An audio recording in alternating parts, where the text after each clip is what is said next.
Hey, what's up, guys? It's Will with Exposing the IWC, and what a show we just saw. WWE Backlash in France. It was epic. Arguably the greatest crowd of all time, maybe. That's what people are saying. I don't disagree. Fantastic crowd. I loved it. Good show. Not really much to complain about. But yeah, we're going to talk about everything that happened, all the matches and all the storylines, and if they delivered on more than just the results. Because in my last time I did a video on this show, I talked about how you probably want to have some stories coming out of this because some of the results were kind of predictable. But we'll see if that was the case when we break it down here.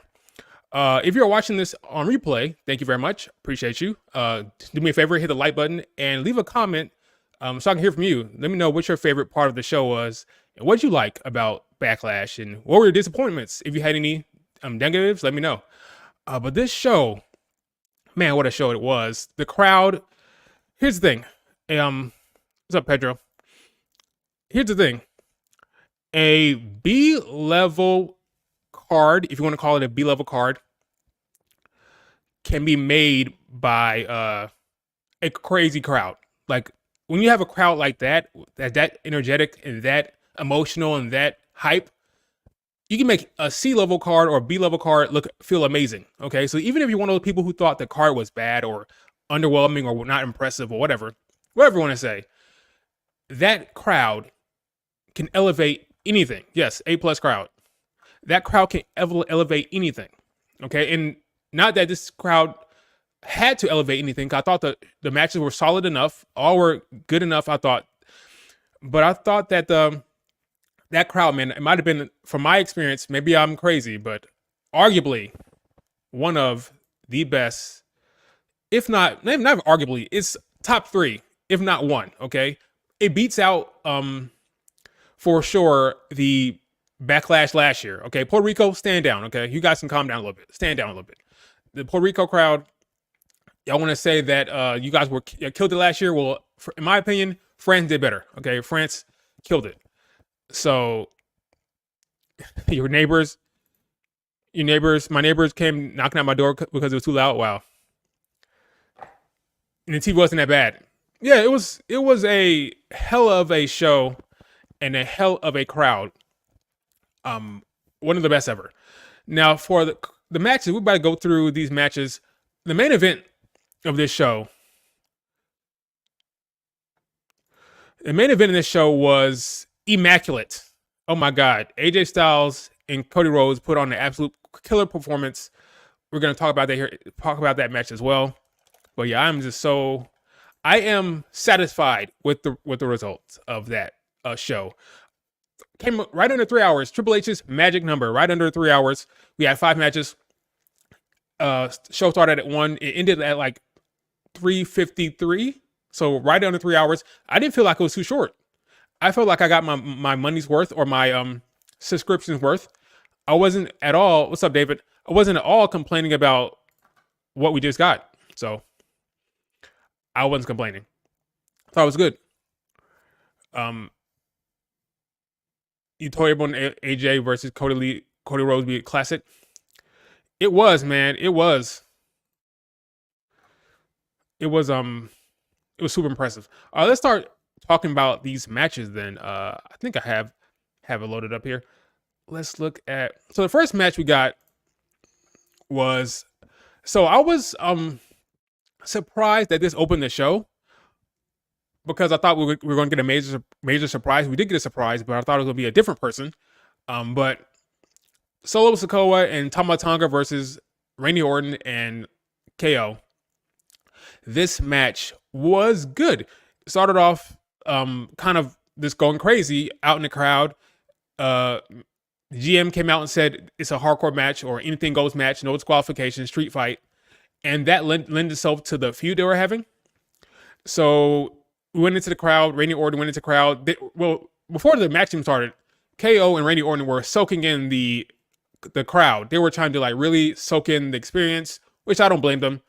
Like Kevin Owens took like 6 minutes, not even 6 minutes, like 8 minutes to get down to the ramp. I think because he's waiting for Randy Orton. But it is what it is. Like I don't blame him. It was a hell of a crowd you want to embrace it, make sure let it all sink in. So I appreciated that. It came down, match started, no disqualifications. They went into the crowd. Tonga's freaking back got torn up by Randy Orton with those kendo sticks. Man, his back looked tender. Everybody hit their spots. Nothing really to complain about. I thought the match was fun. It was hardcore, hard hitting. They utilized the weapons for sure. Ultimately, we ended up with that brain buster, that spot with the chairs, that brain buster spot where KO put Tonga through the chairs. Crazy. Tonga really got his like welcome to the WWE moment. He got beat up, he got smacked around, he got slammed through the chairs. He took a beating in that match. Kevin Owens got messed up a lot. There's a period of the match where Randy Orton was out of the ring and KO was just getting waxed over and over again. Yeah, that KO chair spot was crazy. It really was. Awesome stuff from everyone involved. I can't complain about anything. Let's see what else. What else happened in that match? Oh yeah. So I said in my preview that the big angle that a lot of these matches were kind of predictable, right? So ultimately, you want the story leaving the show to be something beyond the result, because the result was kind of predictable. I believed that the Bloodline was going to win. I don't know about you guys, but I thought it was pretty predictable. So if that was the case, you have to have some type of angle, some type of story beat, some type of change that would freaking have the fans talking about anything beyond the result, the obvious result. In this case, we had someone showing up. Now, I thought it was going to be Jacob Fatu, talented wrestler from the Indies, a member of the Bloodline, but no, it was actually Tonga's brother, Tonga Loa, who is actually still on the WWE website. He's on the website right now. Let me see. So this is him from his earlier days in the WWE. Still, his picture is still up there. Let's see, old Tonga. So I don't remember him at all. I don't remember him. But this is him. He's still on the site. All right. Don't remember him at all. Tamacho, I don't remember him at all. So maybe that was just a time while I was blanking out from wrestling, because I don't remember him at all. But he's back. He wrestled with his brother Tonga in New Japan as a tag team. He's the first they brought over. Now, I believe, in my opinion, no disrespect, that Jacob Fatu is probably the most talented wrestler of all these guys. So that includes Solo. So if you're saving him for last, I understand that. But will it be four? So it's gonna be 4 new members of the Judgment Day. It'll be 4 new members of the Bloodline under the Rock. But I believe Jacob Fatu is probably the most talented and the person people are looking forward to the most. So we'll see when that happens. But our man Tonga Loa showed up, interfered in the match like we knew somebody was going to interfere. It was Tonga Loa, and the match ended roughly shortly afterwards. KO took the pin, like I expected. Overall, this match was I thought this match was good. It was good. It was hard hitting. It was exciting. It was like 36 minutes almost from the start of the show to the end, to the last bell. It was 36 minutes. So it was almost 40 minutes in total, including the entrances, and they got their money's worth out of it. I thought this match was killer. Really fun match. I can't complain. Can't wait to see how this plays out. Same. What's up, noob? Yeah, I can't wait to see either. I'm guessing eventually, because right now it's KO and Randy Orton against 4 dudes. 3 dudes. Not 4, 3. And if the plan is to bring Jacob in here, then who's going to come next? Who is going to help? Who's going to be on their side? Like, is Cody going to get involved here? That's a good question for the SmackDown roster. SmackDown roster is kind of light. It's a light roster. So maybe bring in LA Knight. But LA Knight is now feuding with Santos Escobar. So, yeah, I don't know. But I am definitely looking forward to the rest of this angle. It looked like Paul Heyman wasn't even like sure what the hell's happening. he like kind of oblivious to all this in a way. He's like waiting for Roman. He wants Roman there desperately, but Roman's not coming back, unfortunately for him. So yeah, I don't really know what. I'm not exactly sure what he can even do right now. He's kind of just waiting around for Roman to show up almost. But at the same time, Bianca tripped around for sure. But at the same time, he was the one who took Roman Reigns out of the draft. I'm kind of interested in what's going on with Paul Heyman. Like where does his allegiance lie? Is he really operating with The Rock? Is he still with the Roman Reigns kind of? I don't know. But that's interesting to see what the hell happens with Yeah, it's gonna be a Bloodline heavy show on SmackDown. You would think, because we'll talk about it later. But I didn't see any reason for the AJ Styles Cody Rhodes story to continue. It could with the more heat if AJ Styles decides to go more of a taking a harder edge and go more heel. Because even though he's a heel, it's still a little bit more respect going on here. It started like getting more disrespectful as it got closer to the match, but it wasn't nearly as heated as I thought it was going to be. So maybe they can continue that feud between Cody and AJ. But until I see evidence of that, I will say that Bloodline will dominate SmackDown, and that's probably why all the dudes who can wrestle on Raw, because the SmackDown division will be heavy with the Bloodline storylines. But we can see. But we'll see. I don't know. Could go either way. Could go. But that was that match. Let's see. Next match up was so what star? I'll give this 4 stars. 4 stars. Good. Good match. Hardcore. Hard hitting.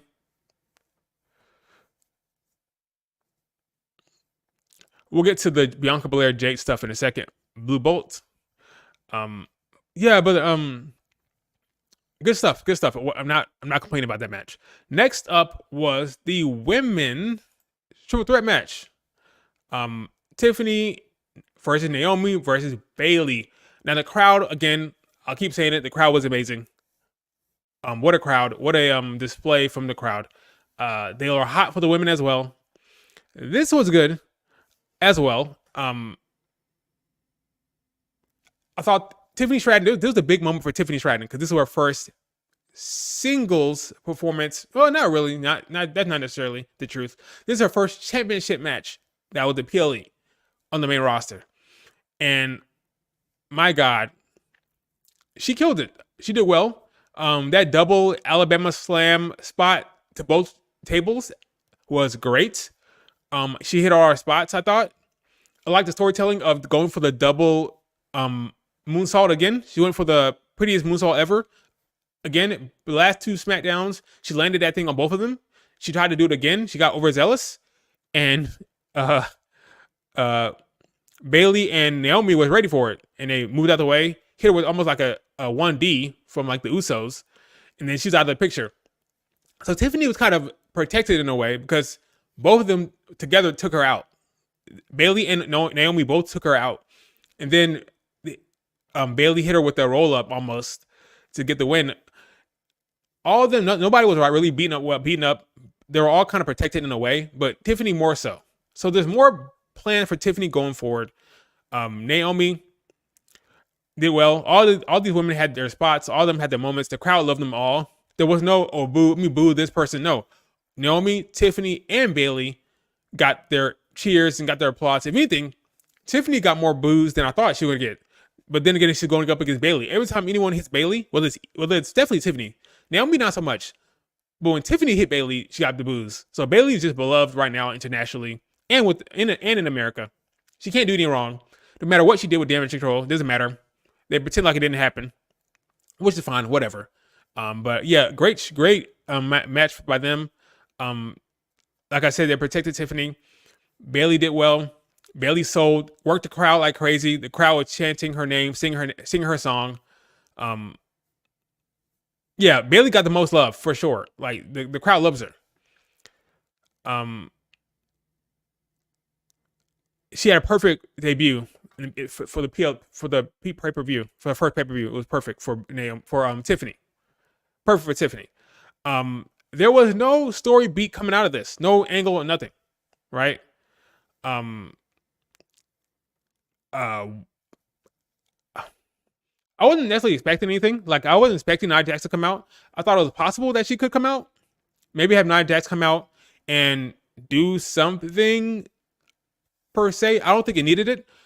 I'm fine with them letting Bayley's first win as champion be straightforward without any interference or any type of like shenanigans at the end. So no storyline really, no story beat. The story is Bayley won. That's pretty much the story. Nothing else beyond that. So good match.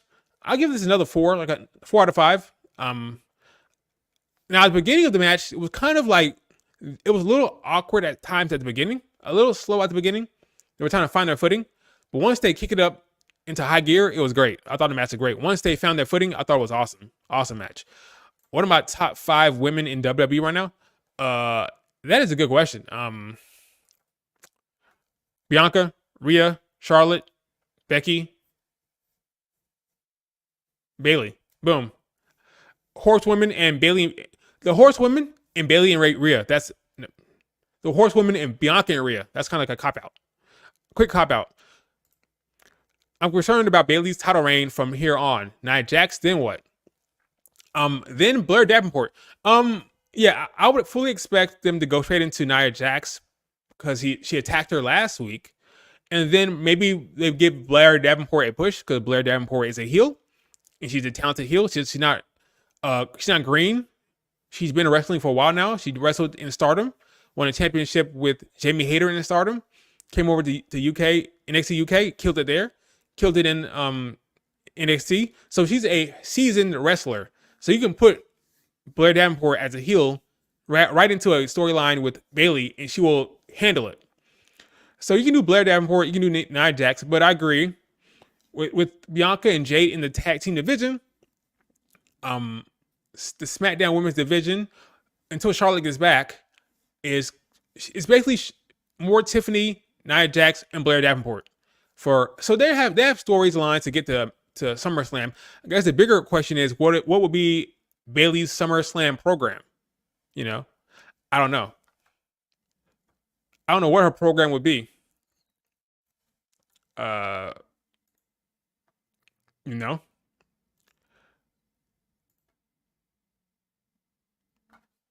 What would be Bayley's SummerSlam program? Nia Jax?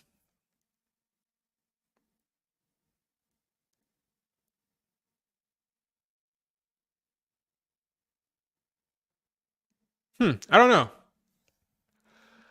You guys tell me, what the hell would her freaking SummerSlam program be? Nia Jax winning the title. Maybe you should get cashed in on. Did you think about that? Maybe she gets cashed in on. Maybe Dakota Kai wins the Money in the Bank. Maybe Tiffany is getting her title opportunities now. She's getting opportunities now. So I don't know how much sense it makes to have Tiffany win Money in the Bank right now. But she could win. Her, Dakota Kai, Zoe Stark. These are all options for me. Chelsea Green maybe, but I doubt it. Yeah, I don't know. I don't know what her damn SummerSlam program would be. Triple threat match, Jade, Bianca and Bayley. Wouldn't surprise me. So Bianca and Jade are losing the tag titles. They're not having her face Bayley.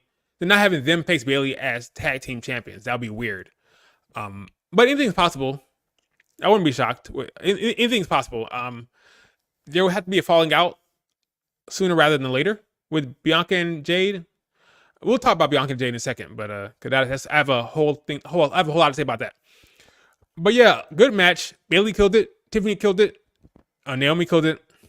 I can't really complain about any of that. Yeah, there's trades coming up. There are trades coming up. I don't know what that means for the women's division or the men's division, but there will be trades coming up here rather soon. Yeah, I'm not sure for what or who, but yeah, those definitely be interesting to see. Have you seen those freaking matches scheduled for Raw for the Queen and King of the Ring? Looks awesome, by the way. Awesome matches set up for King and King of the Ring. All right, let's move on to the next. I'm not sure what slide this next one is. Oh yeah, got it. Here it is. Damian Priest versus Jey Uso. Now this is the other match that had an actual angle or storyline coming out of it. There are two matches: the Bloodline match and the Judgment Day match, which isn't surprising. Those would be the two matches that would have a story beat or a angle coming out of it. But this was a good match, I thought, between these two. Jey Uso, he's kind of hit and miss for me.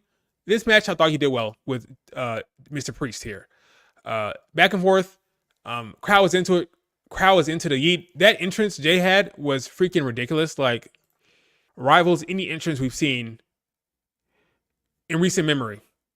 With the yeeting, the Yeet Master was eating like crazy, and they were all loving it. Yeah, Jay's entrance and Cody entrance were crazy, especially Jey, for sure. Good match. JD came out, tried to help, and Damian Priest was not having it.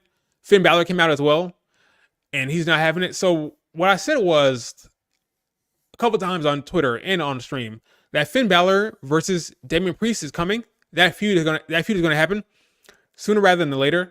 Ultimately, I think Finn will turn on Damian Priest. Damian Priest and Finn are not on the same page. Damian Priest wants to be more honorable about his time right now. He's trying to be more of a proud, more honorable champion who doesn't need help, who does things straight up without any interference. And Judgment Day are not on the same page. Even when he tells them don't get involved, they still get involved. So he says, do not get involved. Even after the match, after he beat Jey, they start jumping him. He's like, no, it's done. It's over. So is Damian Priest going babyface? I think Damian Priest will be babyface, or at least tweener, sooner rather than later, while Finn and JD and Dom stay heel. I think when Rhea returns, Rhea and Damian will be not full on babyface, but close to it. It'll be interesting to see what they do. Yeah, I'm not the biggest fan of Jey either.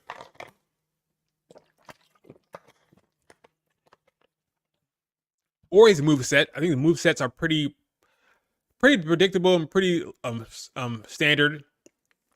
But I thought that they did well here. The crowd loved Jey. The crowd always loved Jey. So we're not going to complain about that. You know, they like him. What can I say? He's not my favorite, but the crowd loves him. So we just have to embrace the yeeting for now. So now he lost. He didn't lose clean, so he still has a case to be made. But I wonder what Jay's next opponent will be. Will it just be? I don't think he's competing at King in the Ring. Him and Bayley were not on that poster because I believe Bayley and Damian will not be competing at King and Queen of the Ring. So I believe that'll be Bayley and Logan Paul and Sami Zayn. So no Damian, no Bayley. So I'm wondering what will be his next opponent in Money in the Bank. Maybe the King of the Ring winner will challenge Damian. So I don't really know. We'll see. But yeah, good match between the Yeet Master and Damian Priest. What else happened there during this match besides the interference? Yeah, I think it was pretty straightforward. They made Jey look like a beast in the sense that he needed like 3 people to interfere in the match, and he hit him with a South of Heaven chokeslam. He kicked out of it. He had to go to the top turnbuckle and hit the damn South of Heaven chokeslam from the top turnbuckle to take him out. So they really wanted to make Jey look strong as hell. Mission accomplished. He was strong. And it was a good performance from Jey, I thought. I cannot hate on Jey or this match. Good match. All these matches are about the same. Like, all these matches get about a 4, I think. Give or take a point. Or give or take a quarter point, you know? Another good performance from Jey and Damian Priest. Yeah, I don't really have anything more to say about this match. Good. Again, the crowd was hot. the big takeaway from this entire show is the crowd and in this angle. So again, Damian Priest went up against Finn Balor and JD told him to stop. He grabbed him by the freaking face. He grabbed JD by the not JD. He grabbed Finn by the face.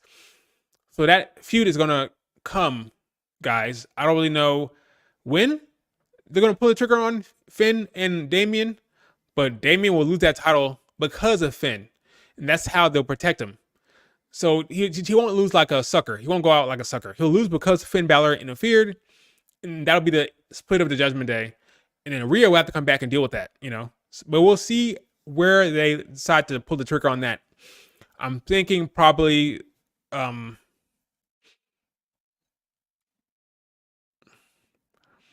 don't want to say Money in the Bank, because Clash Castle, if Drew's going to win the title, it'll be Clash. When is Clash of the Castle again? When is Clash of the Castle? So many damn PLEs. I'm not complaining. I feel like they're all stacked on each other. Clash of the Castle 2024. June 15th. That's not far. So you have King and Queen of Ring in Saudi Arabia late this month. Then, like, what, 2 weeks later? Wow. Wow. That's crazy. King of the Ring, Scotland. Will be in June 15th. That is right around the corner, folks. Right around the corner. Again, this is not official. This is not the official poster, so ignore it. But I do believe Bianca and Jade will be there, and Drew McIntyre will definitely be there, facing who else but Damian Priest. Yeah, this will be a good card. Another good PLE. We'll see if they can rival the French crowd, because the French crowd was something special. It really was. All right, next match will be, let me see, the tag team match. All right, Bianca Belair. We have new tag team champions, folks. Bianca Belair and JD are new. Bianca Belair and JD. Bianca Belair and Jade are new tag team champions. Io versus Asuka, Queen of the Ring. I do not believe they'll do that right away. I see Io going all the way, maybe. I think Lyra Valkyria will probably beat Asuka. I don't know. I have to think about that. Let me see the tournament. Let me see the bracket first. Then I'll tell you who's gonna win. I have to see who's all in it.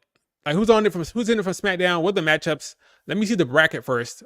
Give me a few days. I'll tell you who's gonna win it. Who I think is gonna win. So you have the Bianca Belair, Jade Cargill tag team here. Again, all these matches were predictable. We knew what was going to happen. And sure enough, Jade and Bianca won. This match started off like I expected it to. Bianca was in control. They were feeling themselves. Then ultimately, Asuka took control. Kyrie and Asuka double teamed. And then they were waiting for the Jade Cargill hot tag. Now, there was a point in this match where things went haywire. It was when JD and Kyrie were in the match together. After going back and look at it, I think Kyrie made a mistake. Kyrie has been making a lot of mistakes lately. A lot of mistakes, if you haven't noticed. I believe that Kyrie went for the armbar early. So later on in the match, there was this armbar spot where Kyrie gets an armbar and Asuka gets a submission, and they both have Bianca and Jade in a submission at the same time. Kyrie went for that spot early. And the ref tried to get her out of it by saying, "Oh, Kyrie, you're not legal. The wrong spot." Like instead of saying you're at the wrong spot, you're early, he said you're not legal to get her to realize, oh, she's off. Then they had to like rework it and try to find their footing. But there was a stretch for like 30 seconds to a minute that everything was just off in the match. And I think I could be wrong, but I think Kyrie is to blame for the mishap. Kyrie's spot. She went early for armbar, which was ahead. She went too far ahead of the match. She was off on the spot. Went for the wrong spot. It happens, but it did throw him off for a bit, for a little bit. Kyrie was off. So not Jade's fault. I think it was Kyrie's fault. Ultimately, they got it sorted. There was a lot of big time spots from Bianca and Jade, especially their little tag team combo stuff was good. Jade hit that little move she did in AEW where she catches them off the turnbuckle by the legs, put them on the shoulders, turn them, push them up, cash them into the Jaded. It looked awesome in AEW. It looked awesome here on Kyrie. Kyrie's the perfect person to do that against because she's so small. So that was a fun spot. Match was fine. I thought the match was solid. The structure is kind of formulaic. They're not going to have Bianca, who is the ace, from what I can tell, the ace of the WWE. She is doing the most of the wrestling and doing the hot tag for Jade. If this continues, these matches can come across kind of repetitive because I'm not sure exactly who's going to freaking be able to hang with them from a booking standpoint. The Kabuki Warriors are the team that has the cachet and the clout to hang. Well, they just beat them. Maybe they get a rematch, but they'll win that. Who's gonna have a competitive match against these two? Life of the Party, the Unholy Union, Ivy Nile and Maxine, Indy Hartwell and Candice LeRae. No. Ultimately, I think this is probably all leading to the Nia Jax, Tiffany Stratton tag team. I don't have any way to prove that. I just think based on what I'm seeing online from their TikToks and how they're getting along well and how they're becoming real friends, I think they may lean into that because last Friday, Nia Jax went down there. She attacked Naomi and Bayley and didn't attack. She did not attack Tiffany. And then the other day, Tiffany was watching Nia Jax's match against Liv Morgan. So I think they're going to do the Tiffany Stratton, Nia Jax tag team. And that is the only tag team that I think, from a booking standpoint, that will be booked to hang in with them in the ring. So my question is, what is going to be the storylines here that will keep these champions compelling? Because they're going to be on Raw and SmackDown. Will these be walking around as title holders? Or are they going to actually give them storylines that are compelling and interesting? I don't know. We'll have to see. Chelsea Green and Piper Niven is another tag team that they can use. You know, you're not wrong. Amari Miller and Nikita Lyons are better than Jade. Maybe. I can't say you're wrong about that. Amari Miller got cut. I'm not high on Nikita Lyons at all. They're probably about the same. Where's Uncle Howdy? That's a good damn question. I thought there was a good chance that Uncle Howdy could show up. Well, let's leave Uncle Howdy for the end. I'll leave for the end. Or at least when I'm done with this. Then we'll go back to Uncle Howdy. Let's see. I'm happy Bianca's holding gold, but this whole thing with Jay doesn't move me. When will Bianca get her own story? It's always about someone else in her programs. Bianca is my favorite wrestler, if you didn't know. I love Bianca Belair. She's my favorite. I believe that Triple H wants to do the program between Bianca and Rhea. That's the ultimate feud for Bianca. That is Bianca's endgame. That is Rhea's endgame. With Rhea being on the... That's why he's putting them on separate brands. If you didn't notice. Rhea and Bianca, I wanted them to be on the same brand. It's not happening because you did not want them to touch for right now. My guess is WrestleMania 41 is set in stone. The Rock, Roman, CM Punk, Seth, something like that. I think he has in his mind what he wants those matches to be in terms of main event. He wants his girl, because he loves Rhea Ripley. You can't tell me he doesn't. He loves Rhea. He wants Rhea Ripley to have that main event match of Mania, all right? Maybe even a night 2 main event. And I believe he has chosen Bianca Belair. So just like that video game cover, that damn video game with Bianca and Rhea on the cover, that is the match he wants to make for a Mania.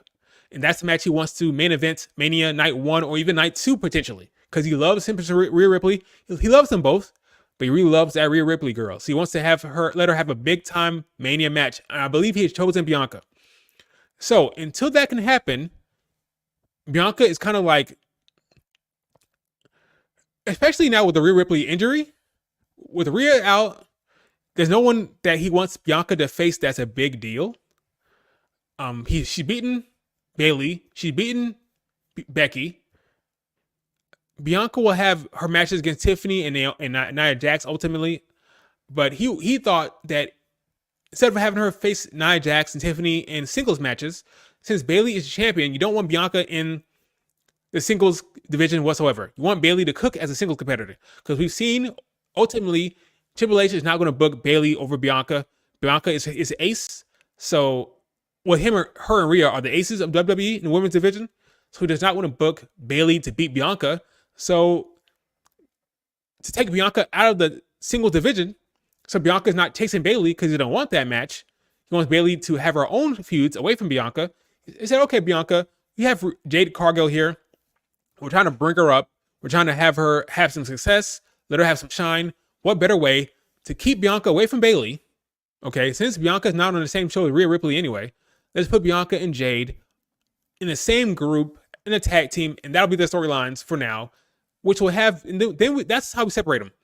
Bianca in the tag team division, Bayley over here, they won't cross paths, we're good. I believe that's what the decision that was made. Use Bianca to elevate Jade and keep her away from Bayley. So until then, Bianca is kind of in the tag team limbo. Ultimately, once Charlotte Flair comes back, that'll be a match for her to potentially. But I do believe that his goal, his mind, is Rhea Ripley, Bianca at a Mania. And until that happens, nothing else is that important for Bianca from a single standpoint. And Rhea Ripley will come back and get her belt back from Liv Morgan. But I could be wrong. We'll see what happens at Mania. Maybe he does do Bianca and Rhea at 41. I doubt it. I doubt it because I think he wants that match to be a main event. And he will structure it around 42 if he has to, because 41 is kind of predictable with The Rock. And now CM Punk is going to have that main event this year as well. So that's my thought process on it. Is Asuka injured? Asuka looks like she has a left knee injury. Obviously it's not that bad because she's fighting on it or she's wrestling on it, so not too bad. But Asuka 100% is struggling. That is clear. She's dealing with some type of injury or some type of knock. How severe it is, only she knows. I don't believe they'll be having her wrestle on it if it was so bad, like it was a tear or anything like that. So she has a hurt knee. We don't know the extent of it, but she definitely hurt for sure. When Charlotte comes back, that'll definitely be a program for Bianca. But for right now, they want to have Bayley cook in the single division, so they put Bianca in a tag division. And they want to have Jade Cargill have some success and have Bianca Belair help Jade along the way. So this makes sense from a booking standpoint to put Bianca with Jade. Would I rather Bianca be in the singles division? Yes. Do I want to see Bianca have the banger she had in the singles? Yes. Do I want to see Bianca versus Nia 101? Yes. Do I want to see Bianca versus Tiffany 101? Yes. When it will happen? Probably sometime after SummerSlam. When SummerSlam? They just won the title. They just won the titles, right? They won it on the 4th of May, right?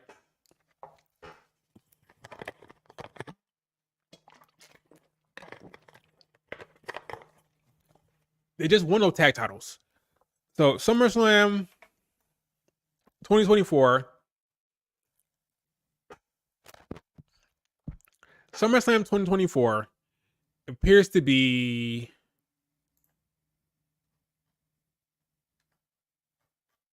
when the hell is this damn? Let me freaking back this thing up. August 3rd. It says August 3rd here. August 3rd is SummerSlam. That should be a Saturday. Let's see. August 3rd. Yep, Saturday, August 3rd. So we are in May.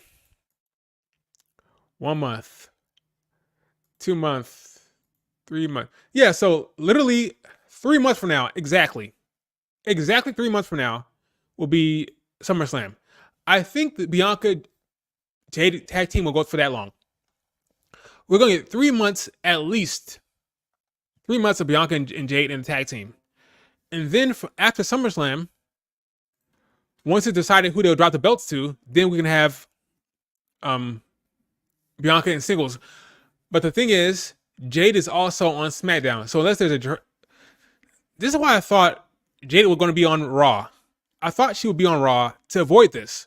Once Bianca and Jade are out of the tag team, they're both going to be going for singles gold. So then they both have to feud, you would think. Triple H, he's the king of delaying and putting things off. So if he's going to put off that match, I thought she would be on Raw. But you can't now because she's on SmackDown with Bianca. So even when they lose the tag titles, she's going to be right there with Bianca. So I don't know how you avoid that match. Unless it's not a feud. Maybe they don't lose it because of a fallout. Maybe they lose because of Charlotte Flair injury. Charlotte Flair interference, something like that. Maybe interference is how it happens. But yeah, I don't know how you do it. It's in Vegas. Sorry, Tiffany. Tiffany was so excited about Minneapolis. It's like my hometown of Minnesota is going to get the rumor was Minnesota. She was like, "Oh, my hometown. Sorry, Tiff. Looks like going to Vegas. That's huge. It's huge for Vegas. That's huge. But yeah, no Minneapolis for Tiffy time. Io and Dakota win the tag championship. That's possible. That's possible, Angle. That's a tag team that I could see also contending, I guess. Io, Dakota. I think a falling out between those two are more likely. I think Dakota Kai and Io Sky will have a falling out. They may even feud. I think the Io Sky Bayley match happened, and now it was my belief that they're going to do the triple threat match. The OG Damage Control triple threat. Bayley, Dakota, Io. That's not happening this year because they went to Raw. Damage Control is on Raw. So I'll be curious to see what they do with Dakota and Io. Io's in the Queen of the Ring tournament. We'll see if there's any friction between Dakota and Io anytime soon. But yeah, I don't know what's happening with Damage Control right now. The no belts for Dakota, no belts for Io, no belts for Asuka and Kairi. Damage Control are titleless. So what happens now? Do they start going at each other? Do they start, causing an issue backstage with the GM and the rest of the talent? We'll see. Damage Control, I will say this. I was surprised that Damage Control went to Raw. But now that they're on Raw, I am curious to know what the hell that storyline will be for those four women. Will they start butting heads? Will they start feuding? Will they go after Will they go after Becky? And then Lyra Valkyria will have to come in to help Becky, Will Io chase Becky? Possible. But then again, Liv Morgan is still... It's interesting. It's all interesting. I'm intrigued. Like, I'm not going to sit here and pretend like I know what's going to happen. I'm intrigued by what they're going to do on Raw in that women's division. Because you have the Liv Morgan monster, that freaking Revenge Tour is always there. The Liv Morgan Revenge Tour is always there lurking, right? It's always lurking. And then you have the Rhea Ripley return coming. So Liv Morgan will be champion when Rhea Ripley returns. So what happens between Liv Morgan beating Becky and now? Between now and Liv Morgan beating Becky, what's happening here? What's the storyline for Becky? It's all interesting. Maybe Jade and Bianca's tag team will end on good terms. Novel concept. That's possible. I don't think we're getting Bianca Jade for a long time. I agree. So if it ends on a good terms, if this right here ends on good terms, then maybe it's interference. Maybe somebody comes around, because I doubt they'll lose clean. So they lose to a Nia Jackson Tiffany. What's stopping them from going after the tag titles again? That's the thing. It's gonna be really interesting. If it's interference, who does it? Is it Charlotte Flair? If it's not Charlotte Flair, who does it? Like, who caused the interference? Naomi? Imagine that shocker. Naomi getting involved and turning on the big three. That'd be crazy. But yeah, if it's Nia Jackson Tiffany, that's just the tag team I think is most likely. You put tag titles on Tiffany, they get along well. That's a a powerhouse tag team, Tiffany and Nia Jax, that they can hold that belt for a while. But beyond that, if it's not Io, Dakota, if it's not Asuka and Kairi, I don't know who else is going to do it. I don't think there's another group of women that will be set up to be a tag team to take the belts off of them, but Nia Jax and Tiffany. But we'll see. Jade literally does. Jade literally do 5 moves in the ring. She did more than that today. It was closer to 10, I think. 5 to 10. It was more than 5. Jade did well today. She did well. I can't hate. She did well. I thought she did a fine job. That's a, you know what? Freaking Deja, that's a damn good call. Becky Lynch has won the tag titles with Lita, but that's a damn good. Once she loses the tag titles, once she loses the title to Liv Morgan, if Rhea Ripley comes in to play, then that tag team with Becky and Lyra is a legitimate tag team that I could see beating. I don't see them beating Bianca and Jade, but I do see them contending against potentially whoever beats Bianca and Jade, right? So when, let's say, hypothetically, let's say Nia Jax and Tiffany are champions. I could see the Becky Lyra tag team going up against Nia Jax and Tiffany. I can see that for sure. So I thought Jade looked awesome. You can't hate. She did well. That pump handle kick is hit and miss, but beyond that, she did well. That backbreaker she did to Kairi, she works well against people that she can manhandle like Kairi. We'll see what happens when she goes up against a bigger girl. And we'll see what happens when she's in an actual singles match. Because you can't hide in a singles match, right? You can't hide there. But yeah, we don't know what's going to happen with this tag team division. I just hope that right now I'm expecting the tag team division for the women to be boring. I don't know what they're going to do from a story point to make things intriguing. Bianca and Jade are OP, overpowered. If you don't know what that means, OP, overpowered. They're strong in the booking. Only a few tag teams can actually hang, believably hang. So I'm wondering where would the tension come from? Where would the controversy, where would the struggle come from in that tag team? I don't know. We'll have to see. But Becky and Lyra is definitely a good call for the next round. Like whoever beats Bianca and Jade, I think Becky and Lyra will be a good tag team to go up against for them. Good call. Didn't think about that. I didn't think about that at all. I'm in the mindset of Becky being champion. But yeah, once she loses that belt, then that tag team can be legitimate. You hope they end Damage Control story at SummerSlam. Yeah, you're probably right. Since Bayley is on a different show anyway, you can end Damage Control and then ultimately come back to Dakota versus Bayley versus Io later. It'd be the OG Damage Control. Now that Damage Control has been split, you get that triple threat match. That could be huge. It's a big match. Thank you so much, JB, for the super chat. Respect the consistency covering women's division as the main topic on your videos and tweets. Hope your channel grows. Thank you, sir. Appreciate that. I try. I care about the women's division. Okay, I care about the women's division. Unlike these other people who claim they do, I care. I'm invested. I watch all these matches. I am into the storylines, which is why I was shocked when they put Damage Control on freaking Raw. Like, what happened to the Bayley story? Like, down the road. We'll get that triple threat down the road. Okay, maybe even next SummerSlam. Bayley, Io, Dakota, triple threat match. Maybe at Mania. No, because they're on different brands. How do you do that? They're on different brands. No. But thanks so much, JB. They're on different brands. Not this Mania. That's like a long storyline. That's like a 2025 storyline. That triple threat match. It will happen. It will happen for sure, though. Kiana James beat Becky. Kiana James.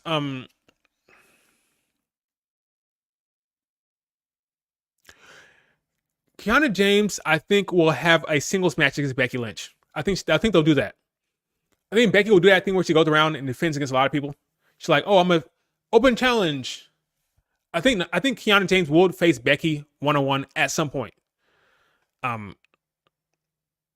Love Kiana. Love Kiana. She's great. Freaking awesome. So freaking good. Kalani Jordan will be the top babyface. I agreed. I think I'm gonna do a video. I talked about this before. I'm gonna do a video this week. Well, this is the end of the week. My bad. Next week, I'm gonna rank the NXT talent in terms of upside, not about how good they are now, like not about how talented they are now, or if I'm enjoying their storylines or their character work now.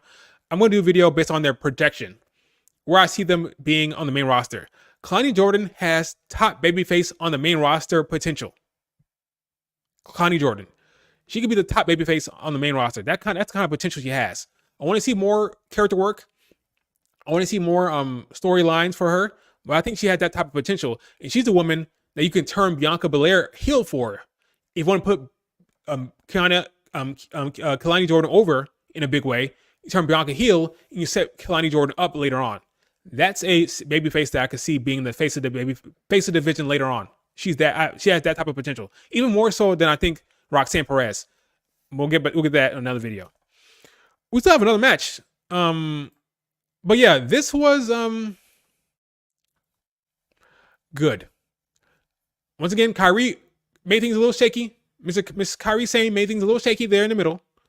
But I thought this was a good match. They did well.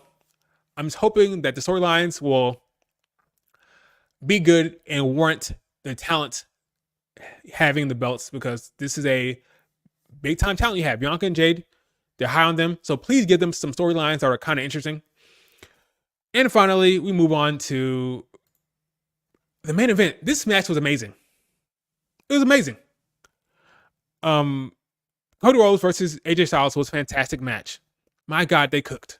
They really cooked. I was so impressed, so taken aback, so in love with what they did here. I cannot compliment these men anymore. Two Bullet Club leaders came together in this match in France. The crowd was hot for AJ and Cody. They gave AJ Styles his love, which I really appreciated. AJ Styles is an unsung talent at this point. People forget how amazing he is, how great he is. I love that they popped for AJ. The crowd was amazing for AJ the entire time, as well as Cody. These are the best type of crowds, you know? They boo the heels. They boo the heels, but they don't disrespect the heels. They give the heels their credit and their applause when it's time. France, I just love France crowd, man. They killed it. Better than Puerto Rico. I'm saying that now. It's better than Puerto Rico. Just love it, man. I'm not going to sit here and say anything about France anytime soon. Okay, no more. They're better than UK crowd right now. Top tier crowd I've seen in the PLE in recent memory. Great match. I think the match went for 30 minutes almost? Like well over 20 minutes for sure. At least it felt long, but it felt long in a good way, not in a bad way. That's all this match was. Backlash 2024. Some fanatic will put the freaking time up there. I just know it. Let's see.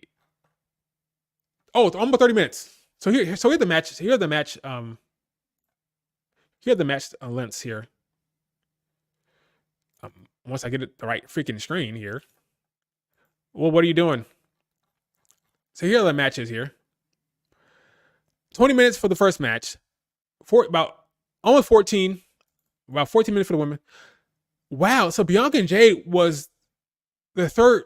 Wow. I would have thought that Bianca and Jade would have been the shortest match. It was the third longest behind the Bloodline and Cody and AJ. So Cody and AJ went for 30. There's no way that's right. There is no way that's right.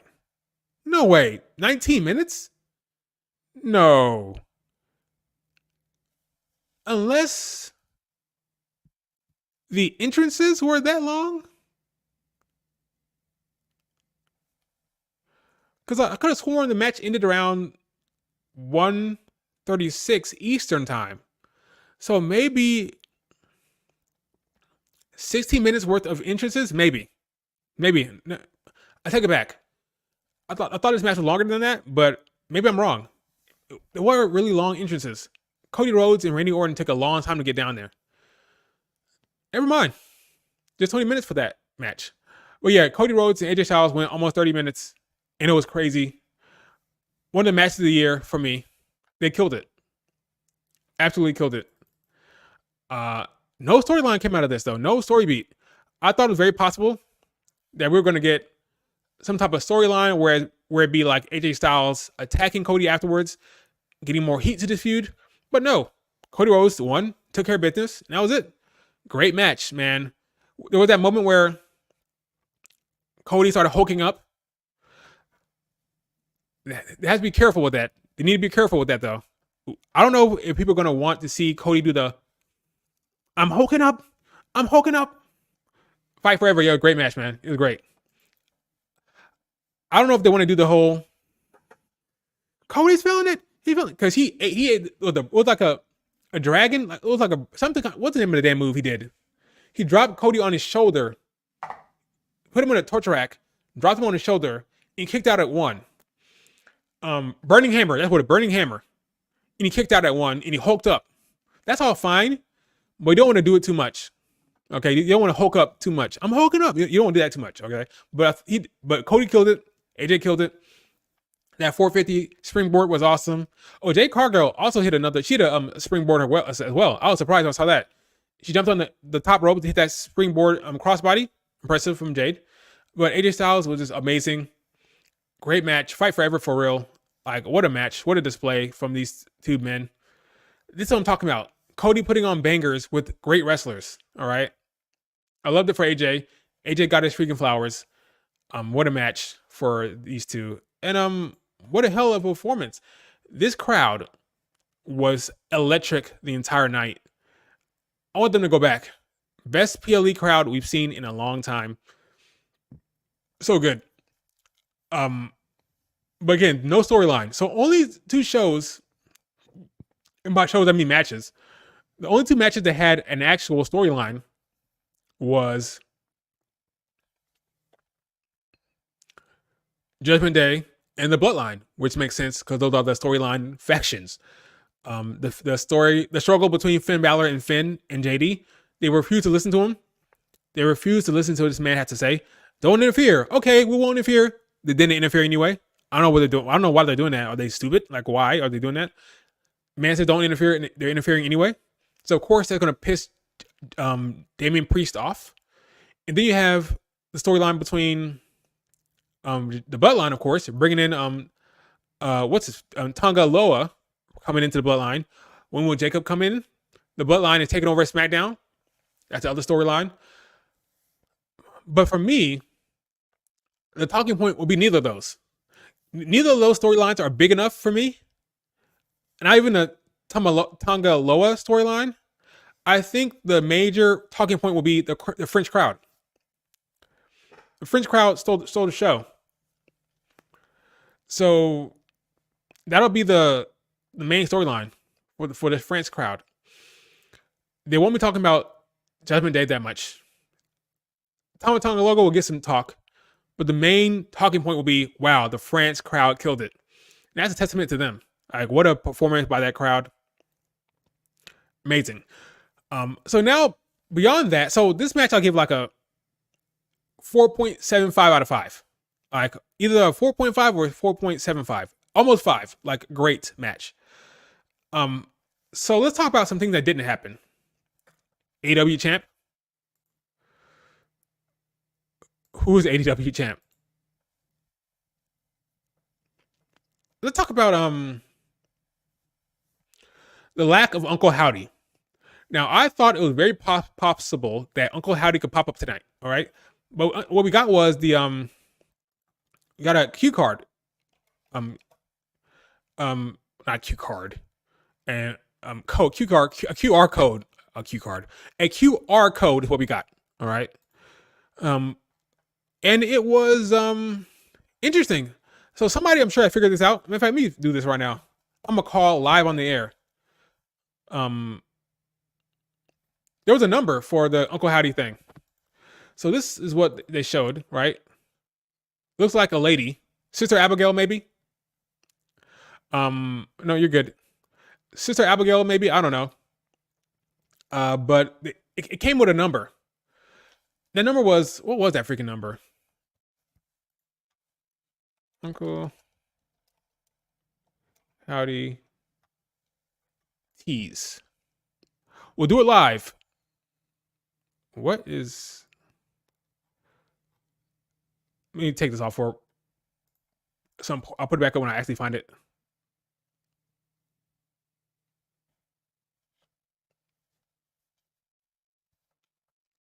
I just call this number and see what happens. I challenge you to call this number yourself. I haven't called it yet. Let's see what happens.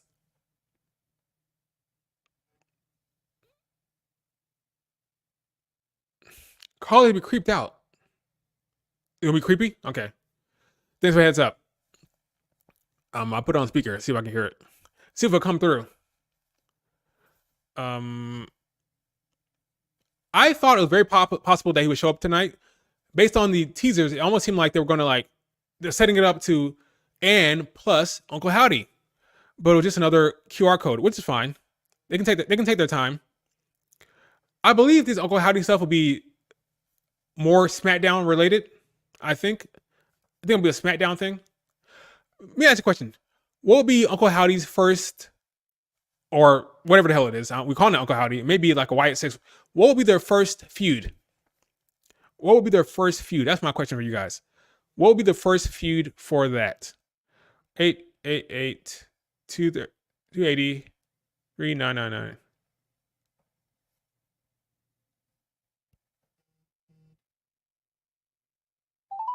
Do you know the story of the shepherd and the lost sheep? The shepherd left 99 others to search for the one sheep that had gone missing.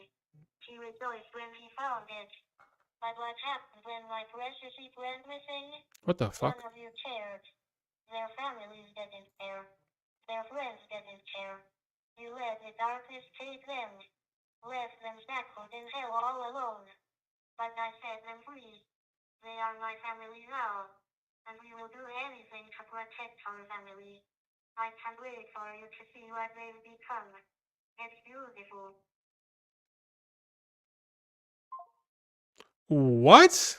Let me say that again.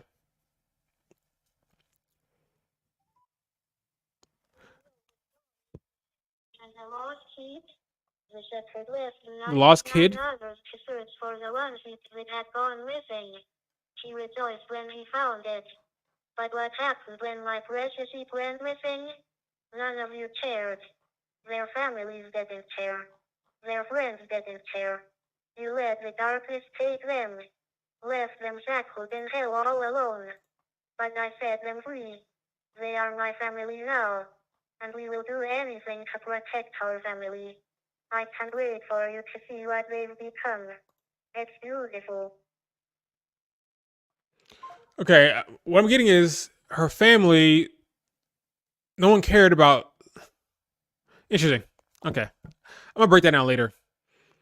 But yeah, I'm thinking this is gonna be Alexa Bliss, Bo Dallas, Joe Gacy, Eric Rowan, and friends. You know, but I thought it was very possible that Uncle Howdy could pop up tonight. Did not happen. Whatever this family, they're presenting it as a family. That's how they're presenting it, as a family. So I'm assuming it's gonna be more than one person. I believe it'll be like 5 to 6. Honestly, we'll see though. But yeah, I thought that Uncle Howdy might pop up tonight. But when you look at it, what match would that have been? Maybe there are some people who thought they were going to pop up in the tag team women's match, like Alexa Bliss and freaking Nikki Cross were going to pop up in the damn women's championship match. Some people thought that, honestly. Maybe the Cody match at the end. I have no idea where it's going. I have no idea where that's going at all.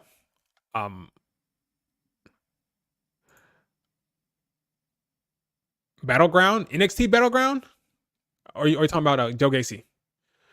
Yeah, I don't know what's happening to Uncle Howdy. I just don't.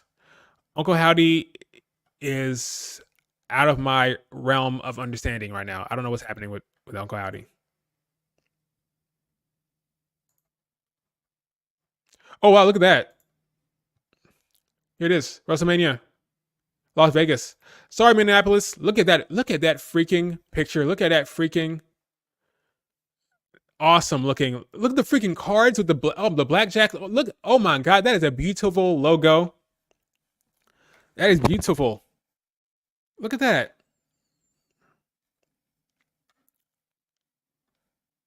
That's gorgeous. Wow. Look at that. That's awesome. Vegas, WrestleMania. So you got The Rock, you got CM Punk, 41, WrestleMania. That's beautiful logo. That is a beautiful visual. Sorry, Minneapolis, Minnesota. We're getting Las Vegas Mania. Wow.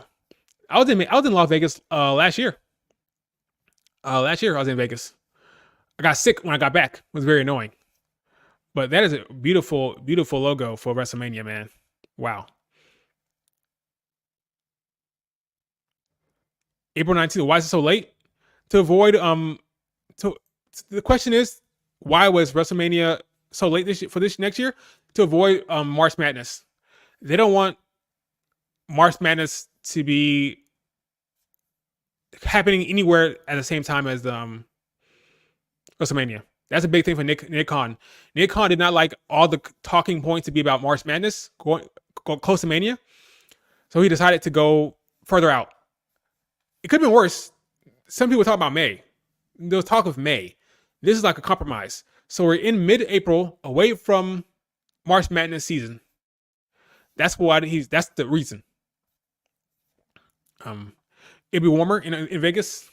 Yeah, but the main reason is because of March Madness. They want all of this sport coverage to be during the to be towards Mania, and less about March Madness. I don't know how much March Madness hurt. Well, yeah, actually, because when were the championship matches? March Madness, championship, NCAA, basketball schedule. No, bracket. No, championship match. When does this thing take place?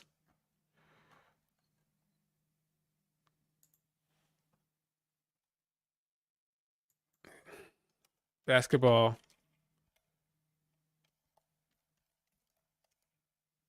final. April. See, so check this out. This is right or wrong. This is what he wants to avoid. Right or wrong. He wants to avoid this. So see how this game took place April 8th? This is right in the heart of Mania season. So the semifinals and the finals took place around the same time as Mania. He didn't like that. He hated it. So now going forward, he moved it off of that. So we won't have to worry about that. Tim. So we had Mania was the 5th and 6th, and then Monday was then Monday was freaking Mania was the 6th and 7th. Then Monday was March Madness. So the semifinals, when was the semifinals? When was the semifinals? The semifinals was here it is. Here's the problem. The 6th. The day of Mania was the semifinals. He didn't like that. His money-making brain did not compute. He's like, no, we're not doing that anymore. We're not competing against March Madness anymore. No, sirree. We're going to dominate the weekend. We don't want any sports talk to be about anything else. We want to dominate the sports weekend. So there'll be no March Madness WrestleMania crossover. That's the reason. That is the reason, folks. This match, I can say match because I'm in a wrestling mood. This game took place the day of Mania. They don't want that anymore. No more March Madness. Now the ratings weren't high anyway. The women's Final Four stuff was more popular than the men's, actually. The women's basketball was more popular, but they're trying to avoid this. So yeah, they put it out a week or two beyond. So that's the reason. That's the reason. That's the reason, folks. Yeah, hopefully it will be warmer. I think Vegas is in the desert. It's not gonna be cold out there. But folks, what a show! What a freaking show that they put on for us, guys. It was great. I'm not complaining. It was everything I needed it to be. It accomplished what it needed to accomplish. I thought it was good. How about you? What are your final grades for the show? I'm giving, because of the freaking crowd alone, I'm giving Backlash, not a crowd alone, because of the crowd and the performances of the great talents, I'm giving Backlash an 8.5 out of 10. Nothing crazy happened. Nothing crazy happened, right? But the matches were good. The results were predictable, but the crowd was amazing and it elevated everything. So I'm giving it an 8.5 out of 10. Pedro, you say the same? Yeah, that's what I'm thinking, guys. 8.5 out of 10. That's what I'm doing. Is there anything else I forgot to talk about? I'll let you guys ask questions. I'll give you 10 minutes. Is there any questions about this or anything in general about wrestling that I forgot or haven't talked about? You have any questions whatsoever about the show or not? What do you have? Because I think that's it. Queen of the Ring early predictions. Well, if you look at the freaking, let's look at the good question. Good question, Pedro. Let's look at the freaking matches here for Queen of the Ring. Let's go here. Let's copy here. Let's go paste here. Let's look at this. Io beats Natalya. Sorry, Natty. Zoe beats Ivy now. Sorry, Ivy. Shayna Baszler beats Vega. Well, isn't Shayna Baszler the isn't Zelina Vega the champion last year? She won it last year, right? Maybe they may give that a nod. Like they may give it that nod to her. Like because she won it last year, they may say, okay, Zelina, you're the defending champion or the defending Queen of the Ring champion. So we'll give you that match. We'll have you beat Shayna Baszler, right? So maybe I still lean Shayna Baszler, but maybe Zelina wins that. Maybe. Asuka and Lyra Valkyria is interesting.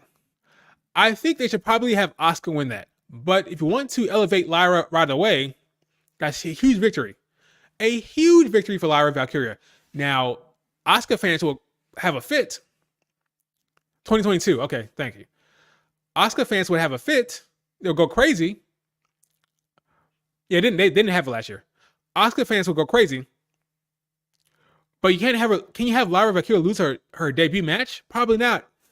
Asuka fans, I'm sorry, but it's possible that your girl could be going down, and that will be an interesting day in the IWC because the Asuka fans are passionate, they are strong, and they will not be excited about watching Lyra Valkyria beat their girl. But I think for the sake of Lyra Valkyria being called up, former NXT champion, maybe you have her sneak a win against Asuka.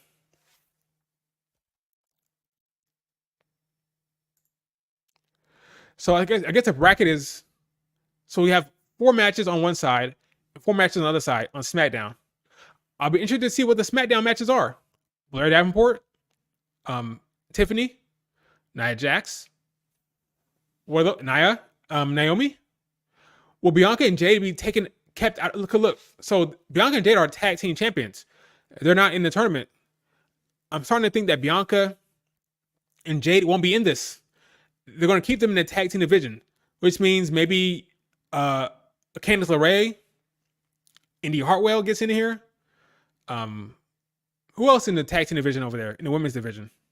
Piper Niven might get a match. Chelsea Green might get a match. Yeah, Chelsea. Yeah.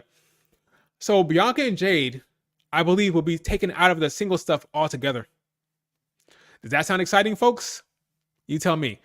I just hope that Bianca will get some type of she'll get rewarded for this. I just hope, okay? Because she's not going to be in any of these not King of the Ring, not the Money in the Bank. Bianca has never competed in Money in the Bank match. Never. And probably won't this year because she's in a tag team. But we'll see what happens. No Dakota. If this is the first round, so no Dakota. That's surprising. So they took one, so maybe the Dakota Kai Io Sky breakup won't happen so soon.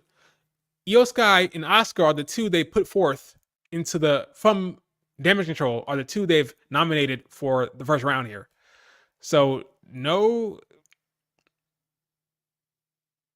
Dakota Kai, no Kyrie. I feel like I'm forgetting somebody. Was there another woman called up to Raw? And no Kiana James. She might go after Becky. Maybe. Or Kiana James might. Yeah, so there's no Kiana James, no Dakota Kai, no Kyrie. I'm thinking Io, Zoe Stark, Lyra Valkyria, and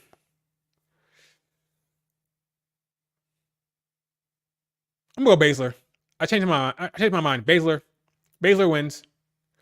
So yeah, Baszler, Lyra, Zoe Stark, Io. That's your 3. That's your 4 right there. Yeah. What else you got? I'll be curious to see what the SmackDown matches are. Oh yeah, Mia Yim will be involved in probably. They gotta decide who.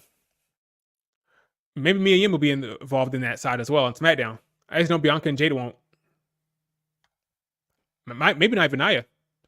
We'll see if Nia gets put directly into the championship picture with Bayley, or does she have a Queen of the Ring stuff? I don't know. Lyra challenges Bayley.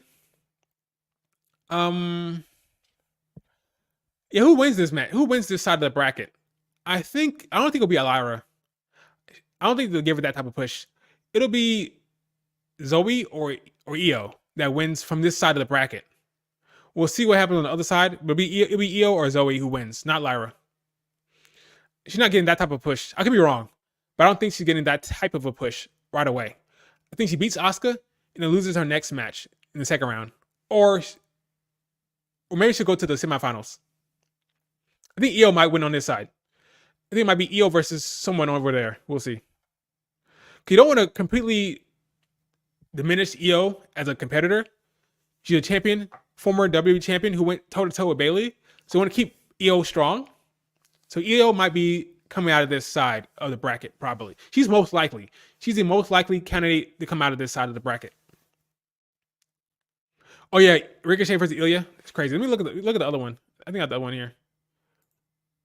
I should probably talk about this in another stream, probably. But quarterback, clever Cody Rhodes, clever. I see what you did there. He's the quarterback of the WWE now. Let's look at the next row here. Look at this. Banger after banger after banger. Ilya versus Ricochet. Ricochet is the speed champion. He doesn't have to win this. So this will go to Ilya Dragunov. It should go to Ilya Dragunov. He should win. So Ilya wins. Gunther wins, of course. Big match. Big meaty men flapping meat. A hard-hitting match between Gunther and Sheamus. But Gunther wins. Drew McIntyre versus Finn Balor. Another loss for Finn. Sorry, Finn. But Drew wins that. And then probably Rey Mysterio. So Rey Mysterio, Drew, Ilya, Gunther. All this is Monday? That's crazy. All these matches are on Monday?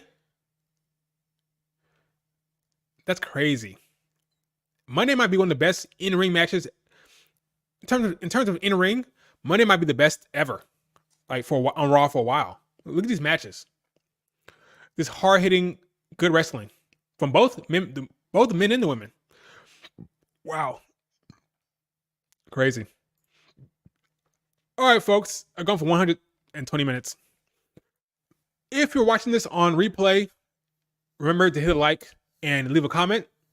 because I'm looking at the stream here. Stream is great, but if you're watching this later on, feel free to leave a comment so I can respond to that. I'll read and respond to all the comments below. So make sure you do that. This has been a great Backlash. I'm not complaining. 5 matches, under 3 hours. Great. I'm going to go check out I think there's a press conference for this. So I'm going to watch the press conference now. Get something to eat. Thank you guys for joining. Hit the like button as well before you see it, before you head out of here. See you later, Pedro. And I will talk to you guys later. Peace. Enjoy your wrestling, folks. Don't fall into tribalism. Keep up!